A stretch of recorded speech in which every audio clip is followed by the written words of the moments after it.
Les tablettes sumériennes sont probablement l'une des plus anciennes formes d'écrit qui nous soit parvenue. Traduites, elles racontent des histoires fascinantes sur la façon dont les dieux se sont mêlés aux êtres humains et ont même participé à la création de l'humanité. Lorsque des chercheurs ont soumis des tablettes d'argile sumériennes vieilles de 400 ans et une intelligence artificielle, ils s'attendaient à ce qu'elles soient traduites. Ce qui est ressorti était totalement inattendu. Une histoire enfouie dans les plus anciens documents écrits du monde qui contredit tout ce que les historiens nous ont appris sur nos origines, les raisons de notre existence et ceux qui en ont décidé. Ce que nous avons sous les yeux est une tablette sumérienne représentant l'arbre de vie flanqué d'êtres divins. On peut y voir les Anunnaki de part et d'autre. Ni mythe ni légende. Une séquence documentée pourtant évidente dissimulée parmi 30 fragments que l'IA a reconstitué d'une manière impossible pour un esprit humain. Des érudits ont étudié ces tablettes pendant plus d'un siècle. Ils sont passés à côté. La machine, elle l'a découverte. Et quand vous entendrez ce qu'elle a trouvé, vous comprendrez pourquoi cette histoire n'aurait jamais dû vous parvenir. La phrase qui n'aurait jamais dû exister. Le fragment reposait dans les réserves du Penn Museum depuis plus d'un siècle. Répertorié sous la référence CBS 1326. De la taille approximative d'une paume de main, sa surface était fissurée et ébréchée sur les bords. Les chercheurs qui l'avaient examiné auparavant l'avaient tout simplement écarté. Un simple débris comptable provenant d'une tablette plus grande perdue depuis longtemps. Rien à sa surface ne paraissait important. Rien ne laissait présager qu'il méritait un second examen. Tout a changé lorsque le Dr Aaron Tugendhaft, spécialiste des études du Proche-Orient à l'Université de Pennsylvanie, l'a apporté au laboratoire d'imagerie du musée pour une reconstruction numérique. L'intelligence artificielle a reconstitué les marques de gravure manquantes sur le fragment en recoupant des milliers de signes sumériens authentifiés de l'ancienne période babylonienne. Elle a comparé les angles des traits, l'espacement des signes, la profondeur des gravures et les schémas de pression avec une base de données vérifiée de tablettes datées entre 1900 et 1700 avant notre ère. Le processus a duré moins de 4 minutes. Une fois la reconstruction terminée, une phrase complète est apparue. Le Dr Tugendhaft s'est penché vers l'écran. D'après un collègue présent, son expression passait d'une concentration professionnelle à une sorte d'inquiétude contenue. Il relut la phrase une seconde fois, puis resta silencieux un long moment. La phrase disait « La 7e tentative a échoué car elle a commencé à parler avant d'y être autorisée. Concentrons-nous sur ce point. Dans tous les récits sumériens connus de la création, les humains sont créés une seule fois. Dans la Genèse d'Aridu, les dieux façonnent l'humanité d'un unique acte de volonté. Dans la Traésis, elle mélange de l'argile au sang d'un être divin sacrifié. Et la création est immédiate, complète et définitive. Il n'y a pas d'itération. Il n'y a pas d'échec. Aucun texte connu ne mentionne qu'un humain ait parlé trop tôt en violation de l'ordre divin. Or, ce fragment décrivait une 7e tentative, ce qui impliquait qu'il y en avait eu au moins 6 auparavant. Chacune construite, chacune testée, chacune rejetée. L'IA a analysé l'image numérique à la recherche de signes d'interférence modernes et n'en a trouvé aucun. La patine présentait une accumulation minérale conforme à plusieurs siècles de vieillissement. Les empreintes en forme de coin correspondaient à la profondeur, à la largeur, et au profil de pression des tablettes authentifiées datant de 1900 à 1700 avant notre ère. Aucune marque d'outil moderne, aucune modification ultérieure. Dr. Tugendhaft et 2 autres experts ont confirmé indépendamment l'authenticité de la tablette. Le matériau, les inscriptions et l'état de conservation ont tous confirmé qu'il s'agissait d'une authentique tablette babylonienne ancienne. Le fragment était authentique, la phrase était authentique, et si cette ligne décrivait une 7e tentative, alors 6 échecs l'avaient précédé. Mais ce fragment n'en conservait aucune trace. Il ne montrait que le résultat d'une seule tentative. Pour découvrir ce qui s'était passé auparavant, l'IA devait élargir considérablement son champ d'investigation. À quoi ressemblaient les humains avant la 7e tentative? Cette question allait bientôt recevoir une réponse très précise, le catalogue des créations. L'équipe a alimenté l'IA avec plus de 30 fragments de tablettes. Des fragments conservés dans des musées de Londres, Berlin et Chicago, ainsi que dans des collections privées, qui n'avaient jamais été examinées ensemble par un seul chercheur. Ils ne cherchaient pas des récits, ils cherchaient des schémas linguistiques, de ceux qui ne deviennent visibles que lorsqu'on les examine dans leur intégralité. L'IA les a repérés en quelques heures, enfouis dans des tablettes provenant de différentes villes et de différentes époques. Les mêmes mots apparaissaient sans cesse dans les mêmes contextes étranges, des mots que les érudits avaient traduits des milliers de fois machinalement. Mais l'IA a remarqué que ces mots ne fonctionnaient pas comme le langage ordinaire. Ils fonctionnaient comme une usine utilise des codes de produits. Voici ce que cela signifie. Le premier groupe identifié par l'IA était composé d'humains recensés uniquement pour les travaux manuels pénibles, non affectés à cette tâche, non employés pour cela, non conçus pour. Il ne s'agissait pas d'ouvriers ayant choisi une profession, ni de citoyens occupant un emploi. Ils apparaissaient dans les tablettes comme du matériel dans un inventaire, comme une catégorie d'objets, et non comme un type de personne, séparés du reste de la population dans chaque document. Aucun registre familial, aucun nom, aucune identité autre que leur fonction. Les scribes antiques les consignaient sous une seule et même appellation. Le plus ancien récit de la création en Mésopotamie, la Traces, explique leur origine. Les dieux mineurs travaillaient depuis des siècles, creusant des canaux, cultivant la terre, entretenant le sol. À bout de force, ils se rebellèrent. Ils jetèrent leurs outils et refusèrent de continuer. Les dieux supérieurs se réunirent et prirent une décision qui devrait vous glacer le sang si vous avez jamais cru que les humains avaient été créés par amour, par émerveillement ou par un dessein divin. Ils décidèrent de créer quelque chose de nouveau, un être doté d'un corps robuste et d'un esprit simple, quelque chose qui creuserait, transporterait, chargerait et cultiverait pour que les dieux n'aient plus jamais à le faire. Chaque image d'un dieu aimant insufflant la vie a quelque chose de sacré. Les Atrahas la détruisent d'un simple décret administratif. Les humains ne sont pas nés de l'émerveillement. Ils ont été créés comme une solution de main-d'œuvre car des êtres puissants étaient épuisés et avaient une part finie que le travail soit fait. Les Lumu constituaient sa première catégorie, mais l'IA en découvrit deux autres.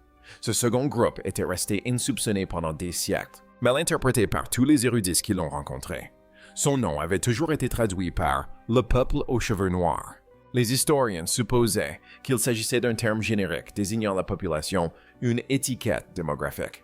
Rien d'alarmant, rien qui mérite qu'on s'y attarde. Mais l'IA a remarqué quelque chose qu'aucun humain n'avait jamais relevé. Cette étiquette apparaissait presque exclusivement dans les registres agricoles, les mesures de terrain, les rendements des récoltes. Les affectations d'irrigation étaient toujours liées à des charges de travail fixes sur des parcelles de terre spécifiques. Il ne s'agissait pas de citoyens recensés, mais d'unités gérées cartographiées sur le territoire, comme un agriculteur cartographie son cheptel sur ses pâturages. Les registres montraient qu'une personne calculait précisément la quantité de travail que chaque unité pouvait extraire de chaque parcelle. Aucun historique personnel n'y était associé. Aucun dossier social, aucune trace de vie au-delà de leur production. La différence entre une personne et une ressource est simple. On écoute une personne, on mesure une ressource. Toutes les tablettes mentionnant ce groupe n'ont fait que les mesurer. Les scribes les ont consignés sous le terme SIGA. Et c'est là que je vous demande de rester attentif, car ce que l'IA a trouvé dans la troisième catégorie correspond à ce que l'équipe de recherche a décrit comme étant le plus important.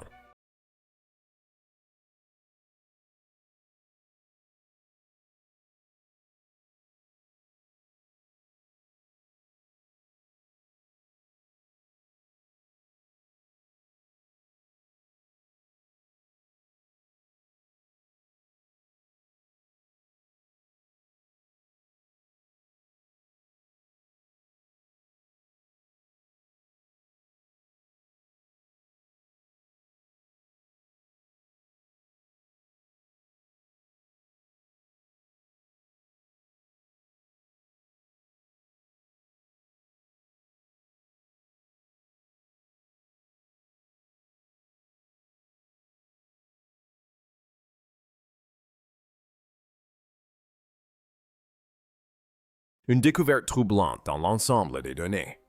Avant d'aller plus loin, si ce type d'analyse approfondie vous intéresse, abonnez-vous dès maintenant. La section concernant Luga explique pourquoi le terme « troublant » et non « surprenant » a été choisi. Ce mot a son importance. Il n'a pas été employé à la légère. Le troisième groupe est celui qui devrait le plus vous perturber, car ce qui leur a été fait dépasse le cadre du travail et de l'agriculture pour relever d'une toute autre histoire. Leur nom signifie « ceux qui ont été étirés ». Les haies découvrirent que leur désignation était exclusivement liée aux travaux souterrains, aux étroits passages, aux profonds canaux, aux espèces suffocant sous les fondations des temples, où aucun corps humain ordinaire ne pouvait se mouvoir confortablement. ni survivre longtemps. Il ne s'agissait pas d'êtres humains travaillant par hasard sous terre. D'après les textes de la création, leur corps semblait avoir été façonné pour les espaces souterrains, avec des proportions différentes, conçues pour des environnements où la station debout n'avait jamais été prévue. Les Atras ne mâchèrent pas leurs mots quant à leur origine. Ils décrivaient les premières tentatives humaines qui tout simplement échouèrent des membres de formes, des corps incapables de se mouvoir correctement, des formes inadaptées créées et testées, puis rejetées. 3 mots prononcés à la suite le même langage qu'on emploierait pour un produit défectueux sur une chaîne de montage, sauf qu'il s'agissait d'êtres vivants, et au lieu de les rejeter purement et simplement leur créateur malgré leur déformité, leur avait trouvé une utilité. L'espace est trop restreint pour autre chose. Ils n'ont pas été libérés, mais réaffectés. Les scribes les ont consignés sous le nom de Luga. 3 groupes, 3 fonctions, 3 catégories de création enregistrées, non pas comme des personnes dotées d'une vie, d'un nom et d'un avenir, mais comme des solutions à des problèmes spécifiques. Et voici le détail qui rend tout cela irréversible. Une fois compris, aucun de ces groupes ne s'est reproduit spontanément. Il n'existe aucune trace de leurs enfants, aucune lignée familiale, aucune croissance démographique associée à aucun d'eux, ce qui signifie que quelqu'un devait constamment les fabriquer, les remplacer, produire de nouvelles unités dès que les anciennes étaient hors d'usage. Il ne s'agissait pas de création, mais de fabrication. Et si ces modèles étaient les premiers prototypes, alors quelque chose devait venir après eux. Quelque chose qui fonctionnait différemment, quelque chose de durable, quelque chose qui changeait radicalement le cours de l'humanité.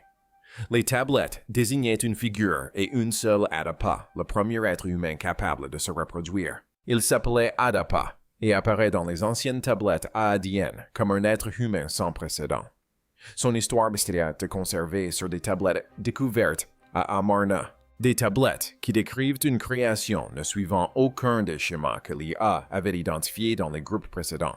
Adapa n'est pas considéré comme une unité de travail, mais comme un modèle délibéré et avancé. Les tablettes le décrivent comme doté d'une sagesse infinie et capable de comprendre les commandements du ciel et de la terre.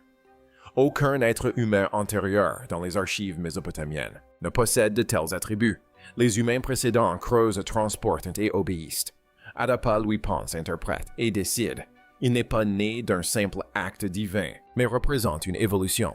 Le Dieu qui l'a créé ôte IA divinité de la sagesse du savoir et de la conception technique. IA élève Adapa dans la cité d'Aridu et lui enseigna des fonctions exigeant une pensée complexe, la pratique rituelle, la tenue des registres et la gestion des affaires du temple. Ses rôles étaient inédits dans les archives mésopotamiennes. Il fut le premier humain autorisé à exercer des fonctions administratives. Ce passage du statut d'ouvrier à celui d'administrateur marque un tournant inédit dans les archives mésopotamiennes. L'autre changement majeur concerne la reproduction. Les groupes humains antérieurs de la Trace 6 ne se reproduisent pas. Leurs corps sont façonnés sans cesse par les dieux créés selon les besoins et remplacés en cas de défaillance. Adapa, lui, est tout à fait différent. Les tablettes le décrivent comme le père d'une descendance. Sa lignée devint une population stable qui se perpétua sans intervention divine directe. Pour la première fois, les humains purent se multiplier indépendamment de leur créateur. Puis son histoire prit un tournant rarement évoqué en dehors des cercles universitaires. Adapa partit pêcher dans le golfe Persique. Un vent violent fit chavirer sa barque et le projeta à l'eau. Les tablettes rapportent qu'entre Adapa furieux brisa l'aile du vent du sud. Dans la croyance mésopotamienne, les vents sont des forces divines. En endommagé, on perturbe l'ordre céleste. Le vent du sud cessa de souffler pendant 7 jours. Il ne s'agissait pas d'un simple désagrément.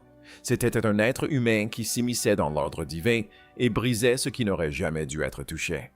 Et les dieux le ressentirent aussitôt. Anu, le ciel d'or, convoqua Adapa aux cieux. Ce qui suivit était sans précédent dans toute l'histoire de la création. Un être humain pénétra dans la salle du trône, de la plus haute autorité du panthéon mésopotamien.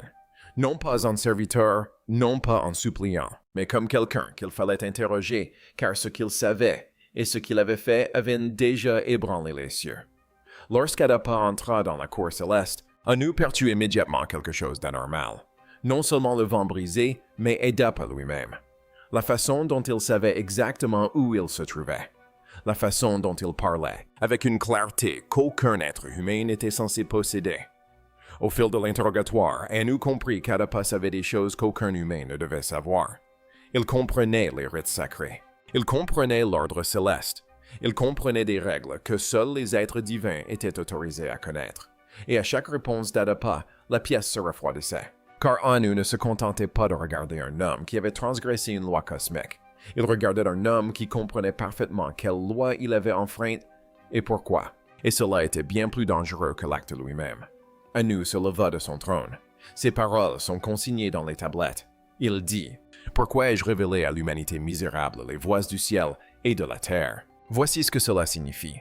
Ce n'était pas la colère d'un dieu insulté, mais la panique d'un souverain qui venait de découvrir que la frontière le séparant de sa propre création avait été franchie, alors qu'il siégeait sur son trône sans s'en apercevoir. Anu offrit alors à Adapa le pain de vie et l'eau de vie. Ces dons auraient conféré l'immortalité. Ce n'était pas de la générosité. C'était un piège. Anu voulait vérifier jusqu'où l'expérience avait progressé. Si un humain possédant déjà un savoir interdit acceptait l'immortalité, il deviendrait une menace directe pour l'autorité divine. Cette proposition était un test, une vérification de l'avancement du dessein dit. Mais A avait prévenu Adapa avant le voyage. Il lui avait dit que la nourriture et les boissons offertes au paradis pourraient être mortelles. Adapa obéit à son Créateur et refusa les deux présents. Dans cet acte d'obéissance, le destin de chaque être humain fut scellé. Nous penserions, nous apprendrions, nous bâtirions des civilisations, et nous élèverions vers le ciel. Mais nous mourrions tous, non pas parce que la mort était naturelle, mais parce qu'elle fut décidée, dans cette pièce ce jour-là, par un Dieu qui craignait ce que deviendrait un être humain immortel et pensant. La connaissance était permise. L'immortalité n'était pas au rendez-vous, mais le problème avait déjà pris des proportions inattendues. Adapa commença alors à enseigner. Les compétences se répandirent. La conscience se répandit. Il n'était plus une création unique et contrôlée opérant dans des limites définies. Il était devenu la source d'une lignée grandissante d'humains capables de penser par eux-mêmes sans permission divine, sans supervision divine et sans aucun mécanisme pour les arrêter. Il était devenu sans l'autorisation de personne le premier maître. Et une fois que la connaissance passe d'un esprit à l'autre, elle est irrévocable. Elle est insaisissable. Elle est ineffaçable. Il avait créé quelque chose qui avait déjà dépassé les limites de sa conception initiale. Et quelque part, au-dessus de la cité d'Aridu, Anu observait une lignée humaine s'étendre génération après génération porteuse de capacités qu'aucun modèle précédent n'avait jamais possédées. Il avait déjà utilisé une solution lorsqu'une de ses créations avait dépassé ses intentions. Cette option lui restait. La question n'était pas de savoir si, mais quand. Le déluge se réinitialisa. Adapa finit par mourir comme tous les mortels. Mais le danger ne s'arrêta pas avec lui. Ses enfants se multiplièrent. Ils ont enseigné à leurs propres enfants. En quelques générations, des communautés entières ont vu le jour possédant des capacités qu'aucun groupe humain antérieur n'avait jamais eues. La ligne devint plus puissante, plus intelligente et plus difficile à contrôler. Et dans les cieux, les dieux se réunirent à nouveau et se posèrent la même question qu'auparavant. Ils avaient la réponse. Ils l'avaient déjà utilisée. Ils n'hésitèrent pas à l'utiliser de nouveau. Les Atras consignèrent leur décision en termes directs et sans symbole. Enlil déclara que le ventre de l'humanité soit fermé, que le peuple soit peu nombreux.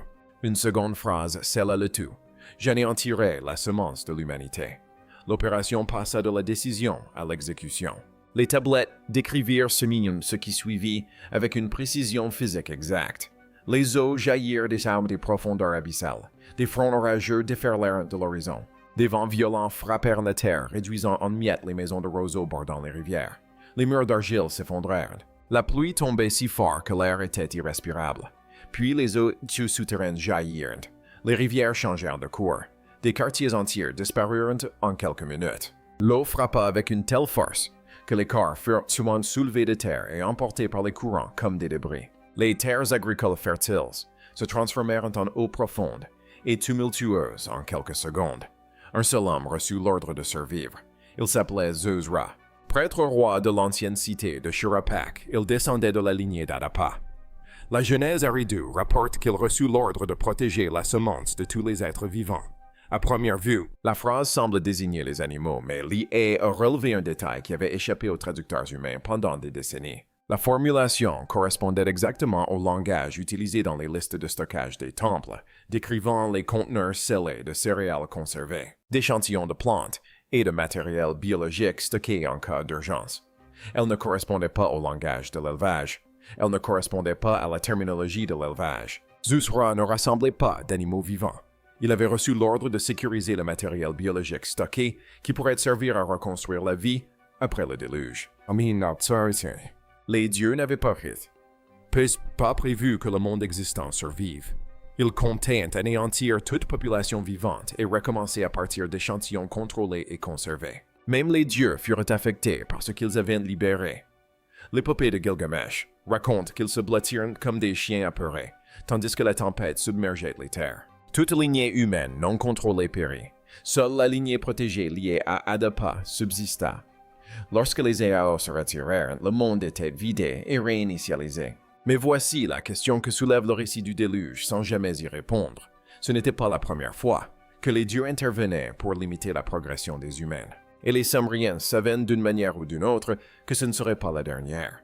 Ils comptaient les 365 cycles et la conclusion finale de l'I.A. Il y avait une autre chose enfouie dans les tablettes que les chercheurs failliont manquer. Et c'est sans doute la découverte la plus troublante de tout ce que l'I.A. est mis au jour.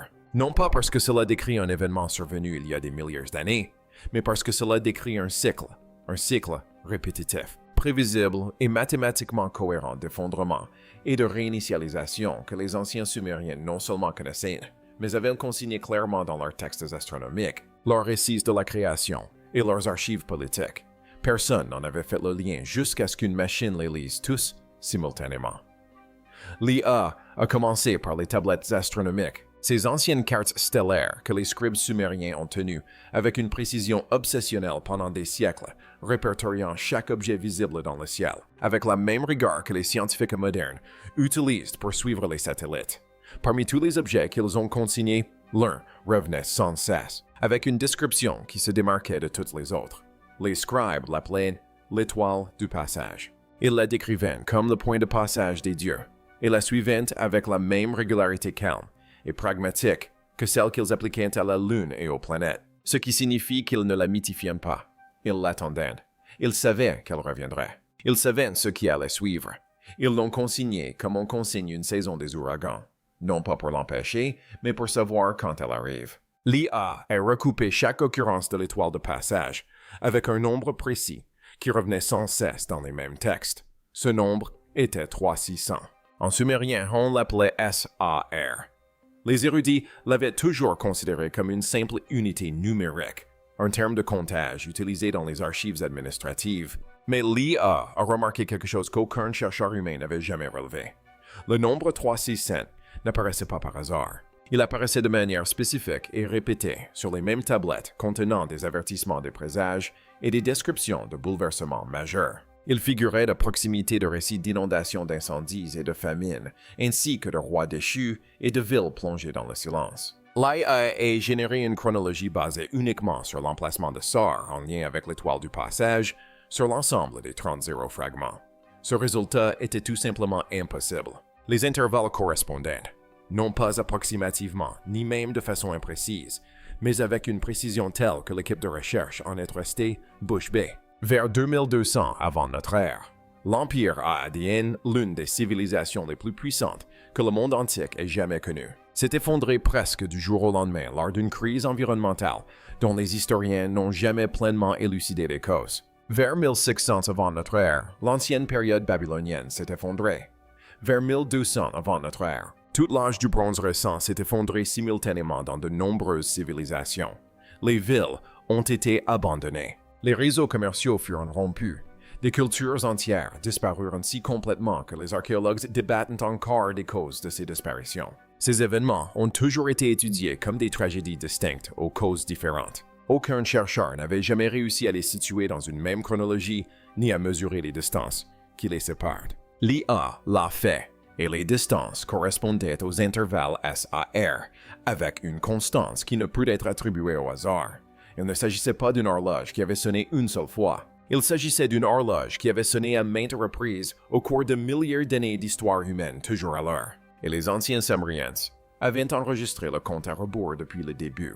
Mais le détail le plus glaçant ne figurait pas dans les archives astronomiques, mais dans les archives politiques. Après chacun de ces effondrements, la liste royale sumérienne accomplissait un acte inexplicable. Dans toute l'histoire de la civilisation humaine, elle reprenait son cours non pas lentement, ni après des décennies de chaos et de lente reconstruction.